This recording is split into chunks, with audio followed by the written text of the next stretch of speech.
Jahongir aka, sizga savol bermoqchiman. Чисто как ваш стилист и голос народа. Oxirgi paytlarda Lolani oxirgi obrazlariga qarshi xalq sizni atmetga qilyapti kommentariyalariga va nima deb o'ylaysiz? O'sha Karol obrazi, Happy Birthday obrazidagi va o'sha klon shut obrazi sizdan ilhomlanib olinganmi yoki epatajniy stillari reski o'zgarib ketgani sizdan ilhom olinganmi yoki bu qanaqadir strategiya, чтобы с вами спеть вместе в дуэте? Agarki duet etish haqida taklif bo'lsa, o'ylamayman, что masalan kimni qarshilik qiladi deb. Yana bilmadim.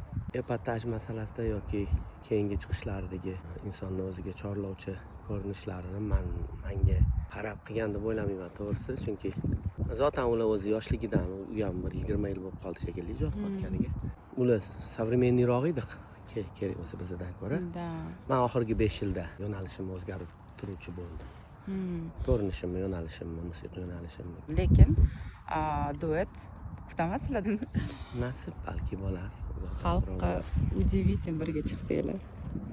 Endi uning uchun ikki tomonni musiqiy va vokal shart-sharoitlarini o'rganish kerak. Chunki ko'rsatkichlar deyarli bir xil bo'lishi kerak. Chunki qaysidir san'atkor ustunroq bo'lib qolishi bu ashulani buzadi. Ya'ni qaysidir san'atkorni ustunroqligi uchun zo'r ko'rsatmaydi, ashulani buzadi. Ya'ni bu juda nozik narsa. Duetlar ko'p aytiladi, lekin men o'zim asosan aytmayman, o'sha duet. Да, lekin Ko'rsatkichlar to'g'ri kelmaydi. Все, тогда я вам желаю удачи.